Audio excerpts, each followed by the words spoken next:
Jadi aku ucapkan terima kasih kepada santri tadi ketika kita bersama-sama dibawa untuk menyambut rombongan daripada Buya Yahya ulama dan ajillah.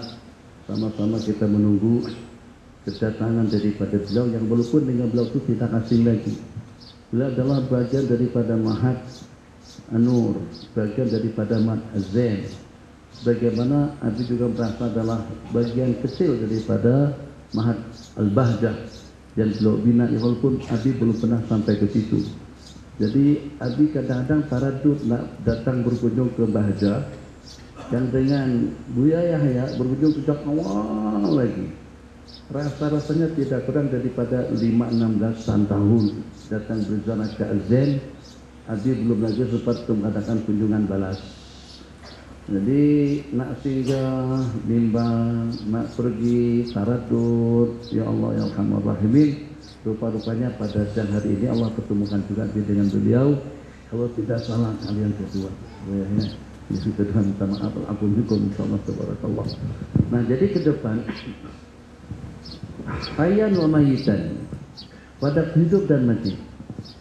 Pada hidup dan mati, kalau seandainya dengan seumpama ulama al-atqiya, al-akhyar, al-awliya, itu kalau tidak dipandang positif, tidak dipandang hebat, tidak dipandang agung, dan juga tidak dipandang mulia pun oleh mereka, tetap saja mereka mulia di sisi Allah. Mereka tidak menumpang kemuliaan daripada orang banyak. Ulama tidak menumpang kemuliaan daripada masyarakat, sebab kemuliaan mereka itu murni daripada Allah dan Rasulnya, itu yang pertama. Yang kedua, kemana saja kita berkunjung, Masya Allah tabarakallah, mungkin di antara daripada kawan-kawan yang sudah sampai ke Tarim, sejarah Makbarah Jambal, yang sejarah Wali Songo, yang sejarah para aulia, ada yang di sini pergi sejarah kepada kuburan Tuan Guru yang di Kelantan, Tuk Kenali, kemudian juga sejarah Tuan Guru Syekh Muhammad Al-Marbawi di Perak, atau dengan kiai-kiai lainnya. Kita tengok manusia-manusia yang dimuliakan oleh manusia dan juga dipandang agung dan hebat pada masa mereka berkuasa. Kelah, tapi pada waktu meninggal dunia, raja-raja, Salatin, muluk, ruasa, wuzara, umara, kira-kira dalam berapa ramai. Jadi baru-baru ini, minta maaf Bu ya, kami tak sempat singgah di Cirebon pada itu, lewat saja 2 kali dosa, kata ini dosa, kawan-kawan, betul-betul dosa. Sebab lewat, dah dekat dah, tinggal kembali. Assalamualaikum, waalaikumsalam, sudah sampai ke pondok dah. Jadi dah lewat 2 kali, sampai ke Buya atau kepada Syekh Kiai Khalil, nah cerah di situ. Jadi Anda perhatikan anak-anak santri semuanya sepanjang 24 jam, tak putus-putus cara berjalan ke situ. Apakah karena dengan mereka bagi duit, atau juga bagikan satu kenaikan pangkat, atau juga dengan kedudukan dan juga dengan satu kemuliaan? Tidak, mereka tidak pernah berbuat yang semacam itu. Tapi ternyata manusia berbondong-bondong, bukan cuma hanya pada waktu mereka masih hidup. Pada waktu mereka setelah meninggal dunia pun sanggup dengan kita menempuh jarak. Kawan-kawan kita minta dengan bahasa Malaysia, kapok semuanya kan kawan-kawan yang kita bawa pada hari itu. Perjalanan biasanya 3 jam sampai 4 jam, alhamdulillah 5 jam paling lambat. Yang ini di hampir lebih daripada 15 jam perjalanan. Jadi pada Jawa Barat Bu ya, sampai ke Jawa Timur. Masya Allah tabarakallah, berangkat kira-kira dari jam 11 malam, nyampainya kira-kira dalam jam 4 sore. Masya Allah tabarakallah. Sejauh itu tuh jaraknya, tetap saja mereka kita datangi. Bagaimana nanti dengan kita pada waktu kita meninggal dunia? Siapa yang bakal akan berkunjung ke kubur kita? Siapa yang akan berziarah ke tempat kita? Maka jangan sampai jadi orang alim. Jangan sampai tidak jadi orang alim. Jangan sampai tidak jadi manusia yang soleh, salihin, salihat, akhwat, tidak terkecuali di belakang semuanya. Kenapa? Setelah kita sudah saksikan dengan mata kepala kita masing-masing, adik jadi kita, sanak saudara kita, ibu bapak kita sekalipun, tetap di kuburan mereka tidak jauh dengan tempat kediaman kita. Itu pun sekali setahun pun kadang kita nggak sempat berbicara. Ya ini perjalanan sekian ribu mil, ternyata dikunjungi dan juga didatangi oleh orang ramai yang tidak ada hubungan nasab dan juga tidak ada hubungan darah. Jadi kami jadi pada maaf ya ucapkan kata-kata tauhid yang tidak ada batasannya atas kesedihan daripada antum sehingga di pondok ini. Pondok ini Masya Allah tabarakallah mempunyai julukan yang memang nama daripada tempat berkenaan Mahat Nur Janda Baik. Jadi antum dan juga dengan rombongan yang bersama Buya, kalau balik bawa Nur dengan baiknya, jandanya dia tinggal di sini saja. Jangan ada yang mesti janda-janda di sini, bawa Nur dengan baiknya, jandanya dia kita kekalkan. Jadi mungkin ya, itu saja daripada di kata selamat datang semuanya kawan-kawan daripada cabang bahasa Malaysia dan juga kawan-kawan yang datang daripada Indonesia. Budaya kita juga tidak terkecuali ahlan salam selamat datang. Insyaallah aman Buya, aman di sini. Insyaallah aman seaman-amannya. Sebab kami punya prinsip pada saat Sayyidina Umar ditawarkan satu kawalan atau bodyguard untuk mengawal beliau ke sana kemari, ternyata dengan beliau letakkan satu prinsip hidup yang terukir di dalam cincin beliau, kata bil mauti wa'idan ya Umar, cukup mati itu sebagai penasihat abadi kepada anda wahai Umar. Artinya yang namanya kematian itu pada waktu kita dikawal, pada waktu kita ada bodyguard, pada waktu kita ada pengawal, kita selamat, mungkin juga tidak, begitu juga sebaliknya.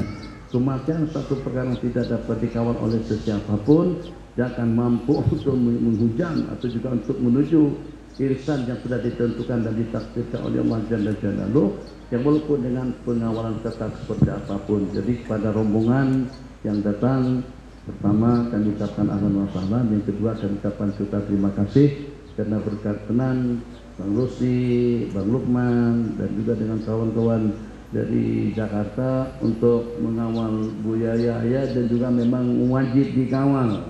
Cuman tolong kepada kawan-kawan yang mengawal Buya dan siapa-siapa saja di kalangan para ulama dan habaib kita, itu jangan terlalu pada sangat program mereka.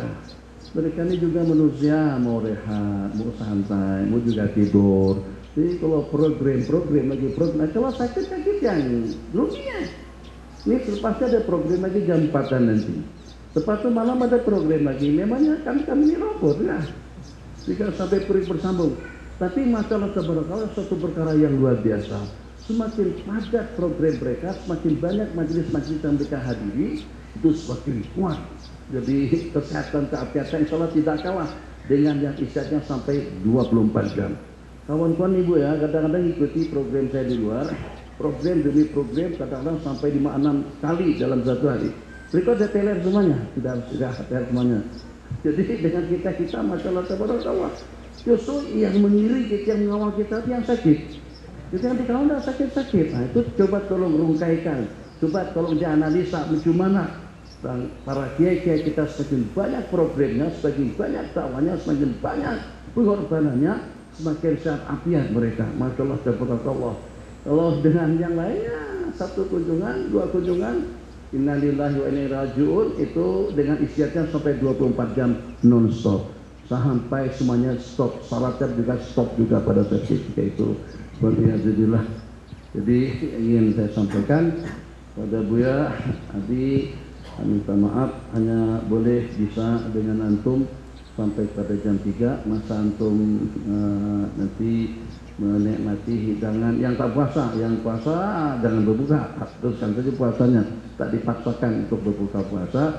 Jadi sampai akhir program diminta izin nak pergi ke airport, jadi ibu mertua begitukah sebutannya.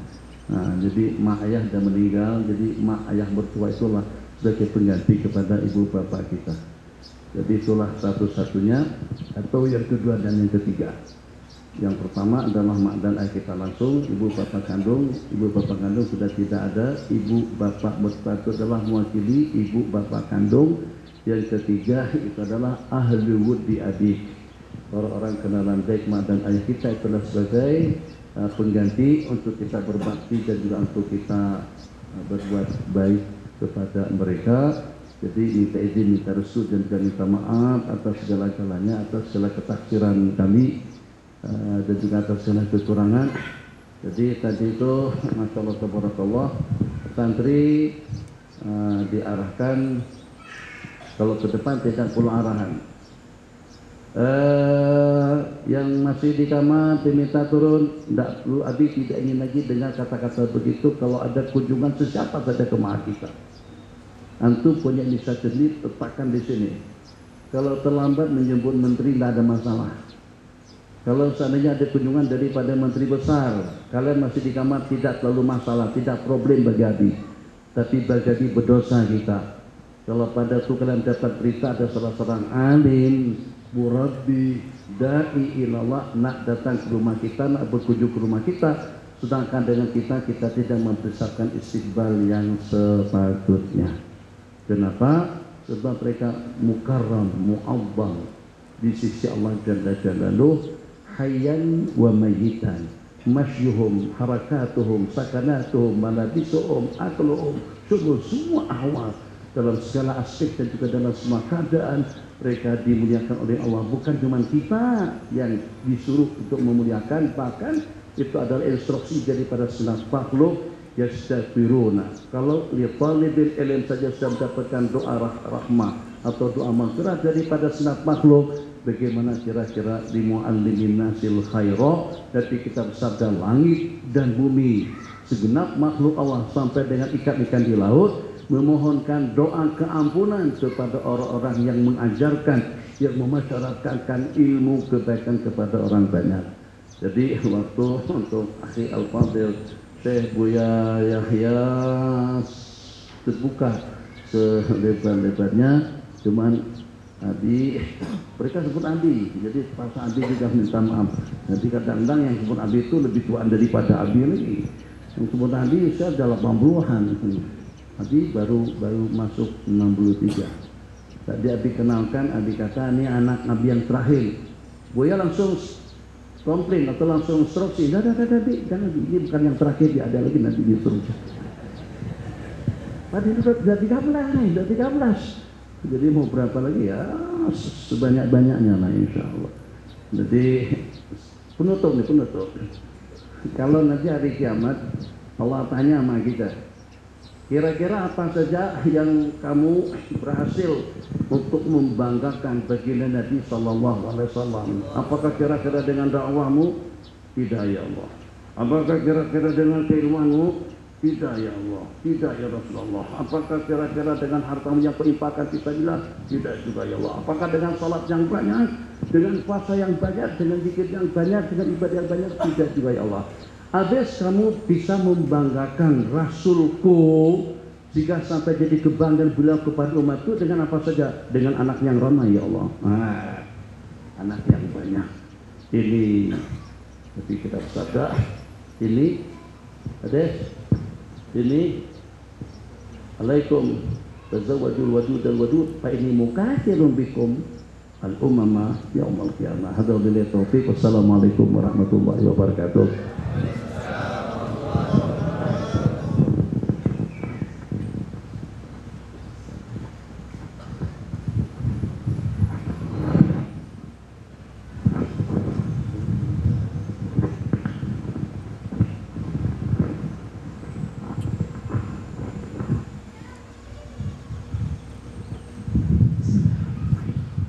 Assalamualaikum warahmatullahi wabarakatuh.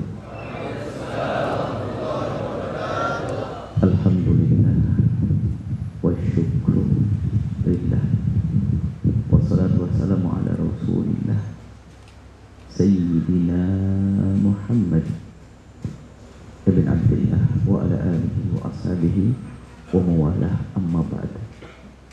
Yang sangat kami cintai, kami muliakan ayahanda kita semuanya, guru kita, murabbi kita, Hadratus Syekh Nuruddin. Ini lebih senang kalau ikut memanggil beliau dengan Abi, biar dianggap Masya Allah, dan kalimat yang menyejukkan. Kami dianggap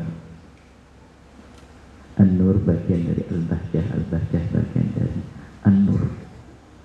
Itu makna yang harus kita pahami. Dan betul, Al-Bahjah adapun kita merangkak, kita merengek, minta tolong, dan ternyata adalah melalui An-Nur, Masya Allah. silaturahmi hingga kelak di surga bersama baginda Nabi Sallallahu Alaihi Wasallam. Kami hanya ingin dan juga Hadrat Syekh Salam, Masya Allah, makasih saya mendampingi juga anak-anakku semuanya. Saya akan pesan, pernah dengar pepatah di Indonesia? Pernah dengar atau tidak? Ada ayam mati kelaparan di lumbung padi. Pernah dengar? Kalau tidak pernah dengar harus mendengar. Ada pepatah ayam mati kelaparan di lumbung padi. Ada lumbung padi, ada ayam mati kelaparan. Ayam apa itu?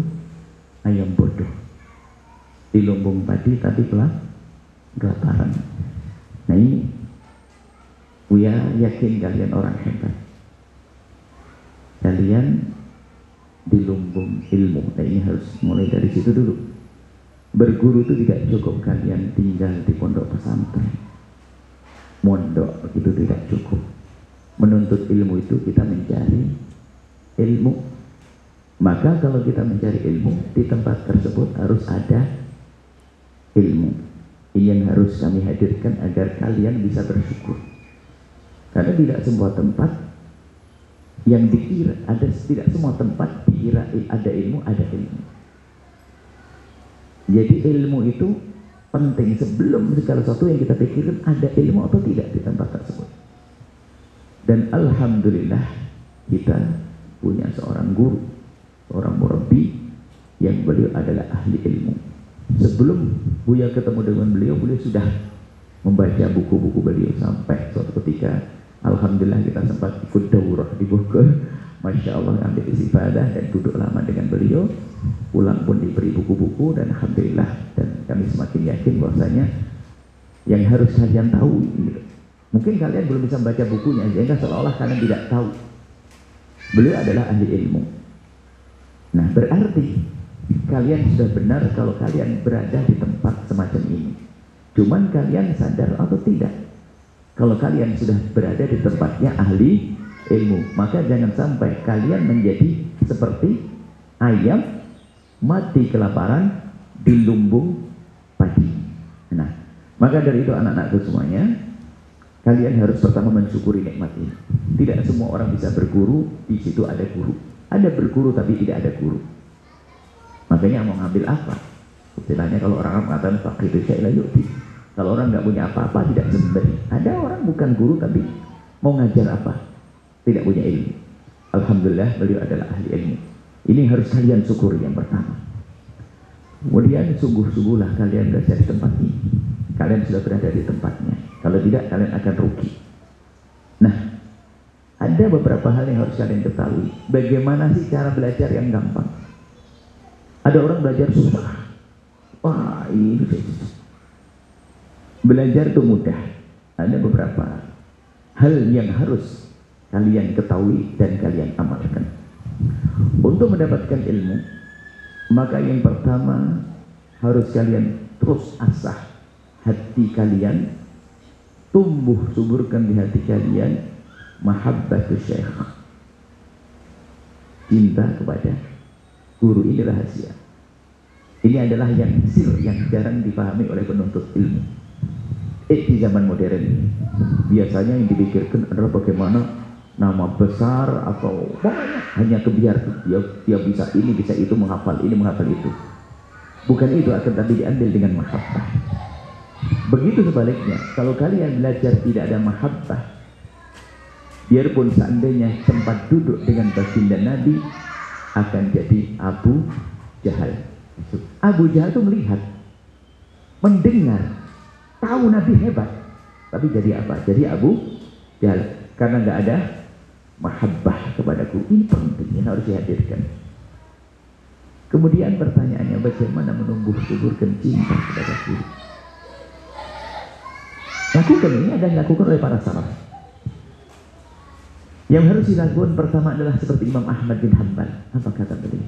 Demi Allah, semenjak aku kenal dengan guruku Imam Syafi'i, aku tidak melakukan salat 2 rakaat kecuali aku mendoakannya. Pertama mendoakan guru setiap habis sholat, dalam setiap keadaan. Bahkan katakan pada dirimu sendiri, Jika kalian lupa mendoakan, kalian adalah orang durhaka. Terputus barokah. Jadi doa itu mendoakan guru. Tadi beliau sudah nyinggung ulama. Kalau kita tidak mendoakan mereka, sejagat manusia sejagat sudah mendoakan. Sampailah yang di laut, binatang di laut mendoakan. Jadi kalau seorang murid mendoakan guru itu kepentingan murid. Harus dipahami ini. Beliau yang doakan guru, Nabi sendiri mendoakan dengan rahmat untuk seorang muallimin nas al khairah. Maka mendoakan guru itu kepentingan kita. Kepentingan kita mendoakan guru. Doa kebaikan. Terus doakan setiap saat. Ini yang pertama untuk menumbuhkan cinta. Yang kedua untuk menumbuhkan cinta. Biasakan menyebut sisi nilai, sisi baik seorang guru. Kalau dalam tradisi kita istilahnya manakib. Pernah dengar manakib? Manakib. Kenapa? Kalau kita menyebut sisi baik dari seorang guru akan didengar oleh teman kita. Setelah teman kita mendengar, teman kita cinta duluan. Maka karena kita telah menjadikan orang yang lain cinta, Allah akan beri kepada kita cinta. Maka sebaliknya, bencana bagi seorang murid, seorang tilmid adalah jika dia sering membicarakan kejelekan seorang guru, atau na'udzubillah mencari-cari kesalahan seorang guru. Bahkan dikatakan hijab, seorang murid itu akan mendapatkan hijab kalau ternyata dibukakan kekurangan guru. Tidak tahu ada nasib buruk seorang murid itu, apa aja kelihatan kekurangan guru, itu nasib buruk. Nasib buruk, tersiksa dia. Susah dapat ilmu. Jadi hijab, mengetahui kejelekan guru. Dan kita semua tahu guru kita adalah manusia biasa. Kan begitu. Makanya kalau ada seorang murid cari guru yang tidak berdosa, sampai mati nggak punya guru.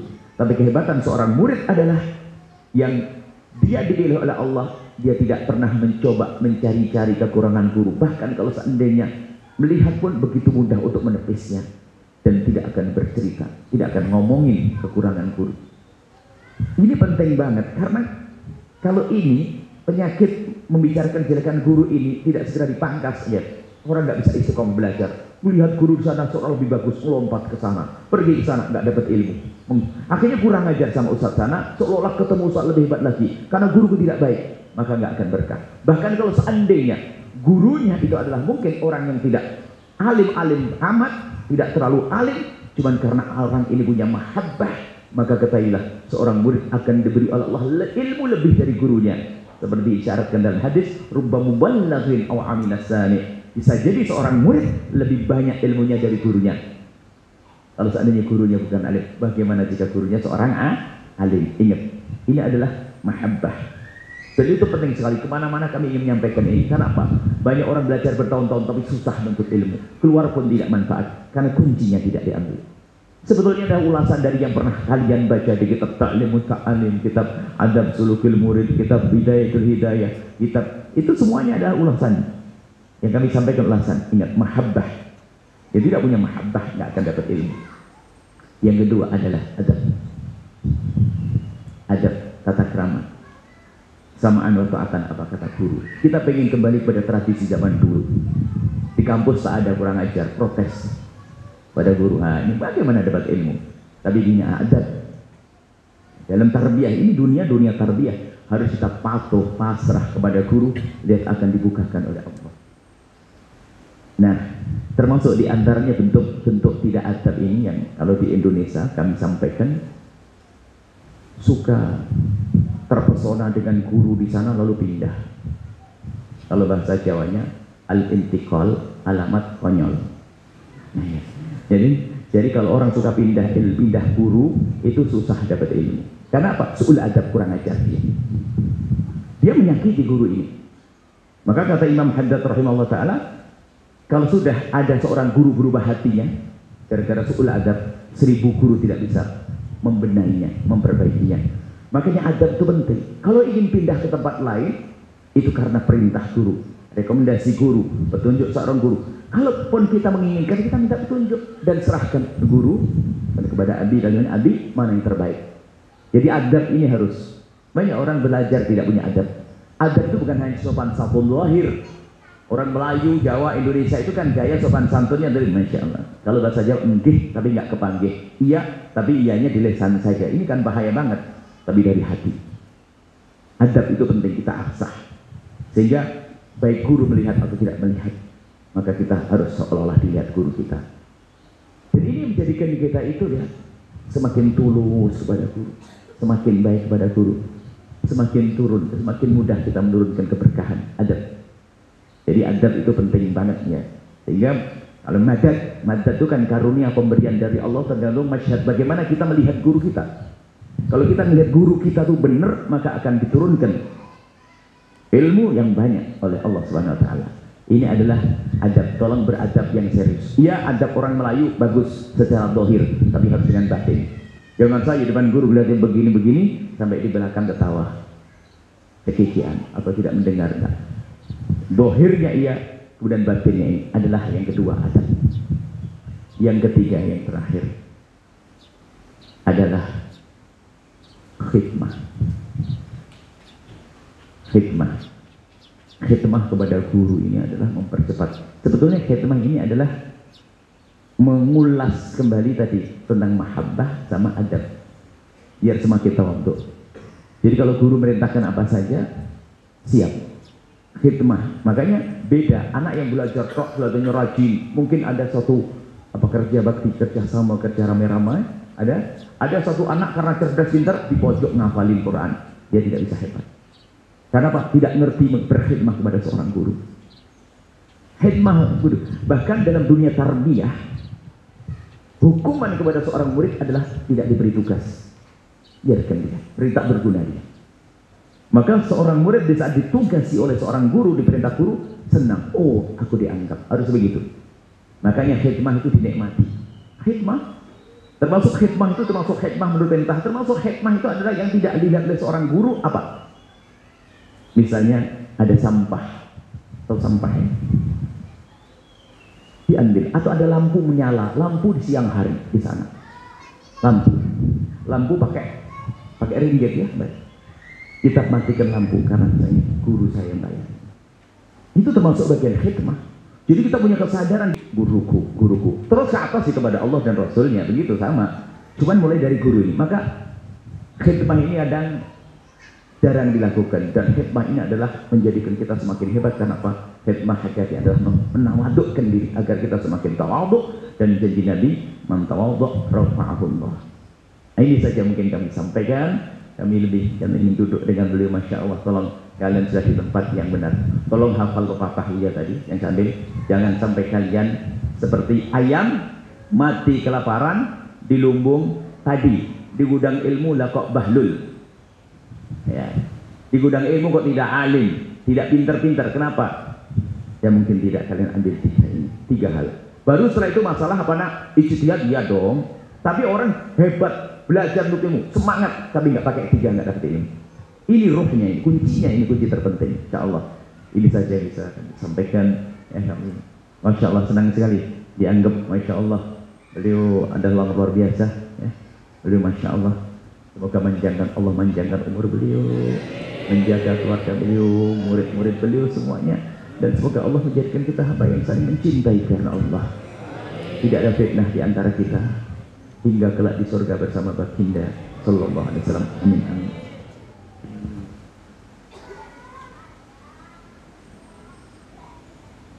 Ya rahmatika nastaghfiru min azabika nastajir la takilna ila anfusina tarfata ayn wa la aqalla min dhalika bi rahmatika arhamar rahimin ya hayyu ya qayyum.